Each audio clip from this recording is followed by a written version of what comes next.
Video করেন, ছবি তোলেন, এটা কেন করেন? আমি অ্যাজ এ কন্টেন্ট ক্রিয়েটর আমার সাথে আমার সাথে বিভিন্ন স্ক্রিপ্ট পারপাসে অনেকেই ভিডিও করতে পারে, যেহেতু আমরা লিপসিং ভিডিও করি, সেক্ষেত্রে অনেক কাপল ভিডিওতে আমাকে কোলেও নিতে হয়, ধরতে হয়, অনেক কিছু হয়। দ্যাটস ওয়াই মেয়ের আমার কাছে আসে। ইটস নট অ্যাবাউট যদি আপনারা এটাকে কোনো আমার বিরুদ্ধে এলিগেশন দাঁড় করান যে আমি কোনো অনৈতিক কাজ করছি, তাহলে তো মামুনের মতো সেই মেয়েগুলো আমাকে নিয়েও প্রেস কনফারেন্স করতো, বা সেই মেয়েদের অভিযোগ থাকতো আমি তাদেরকে কোনো ব্যাড টাচ করেছি বা তাদের সাথে শারীরিক সম্পর্ক করেছি, তারা তো আমাকে অবশ্যই জানাইতো, তাই না? সো এটা জানাইলে অবশ্যই পাবলিশ হইছে এবং আমার সাথে আপনি নিজে মুখোশ পরে আচ্ছা আপনি নিজে মুখোশ পরে অন্যের মুখোশ খুলতেছেন, আপনি মাস্ক পরার রহস্য কি একটু যদি বলেন। আমি অবশ্যই মাস্ক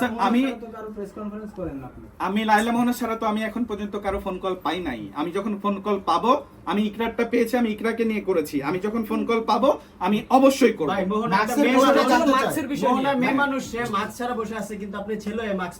আমার এটা মাস্ককে আমি একটা কাইন্ড অফ আমার প্যাশন এবং এটাকে আমি ভাইবস হিসাবে নিয়েছি।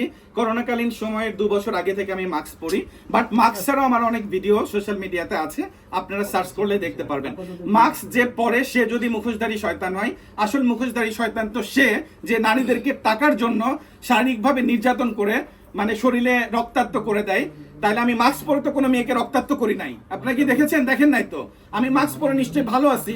এরকম মামুনও যদি মাস্ক পরে কোনো মেয়েকে নির্যাতন না করতো, তাহলে তো আমার মনে হতো যে মামুন আমার চেয়েও বেটার। এই মাস্ক পরা নিয়ে মামুনের মেয়ে একটি বার্তা দিয়েছে, সেটা হচ্ছে আপনি এই বার্তাটা আপনারা প্রেস করেছেন। আপনি নারী না পুরুষ, এটা মাস্ক পরার কারণে, লম্বা লম্বা চুলের কারণে আইডেন্টিফাই করতে পারছেন। ওকে, মামুনের মা যেটা আমাকে বলছে, মামুনের মা একবার আমার জেন্ডার নিয়ে কথা বলে সে আমাকে বলছে যে হিজড়া, আবার সে বলছে লুচ্চা বেটা, আবার সে বলতেছে পাঠা। যেহেতু আমাকে সে পাঠা বলতেছে, এখন আপনাদের কাছে আমার প্রশ্ন, পাঠা কি ছেলে না মেয়ে? পাঠাকে দিয়ে তো একজন পাঠির সাথে লাগাই দেওয়া যায়, তাই না? সো তাইলে আমাকে যেহেতু সে নিজের মুখে পাঠাই বলছে, সে তো নিজেই প্রুভ করে দিচ্ছে যে আমি একজন ছেলে মানুষ। আর আমি একজন ছেলে মানুষ না হলে আমার মেয়ে কোথা থেকে থাকে? বা আমার ওয়াইফ প্রিমিয়ার ব্যাংকের একজন ম্যানেজার, আমার সাথে 10 বছর সংসার করেছে।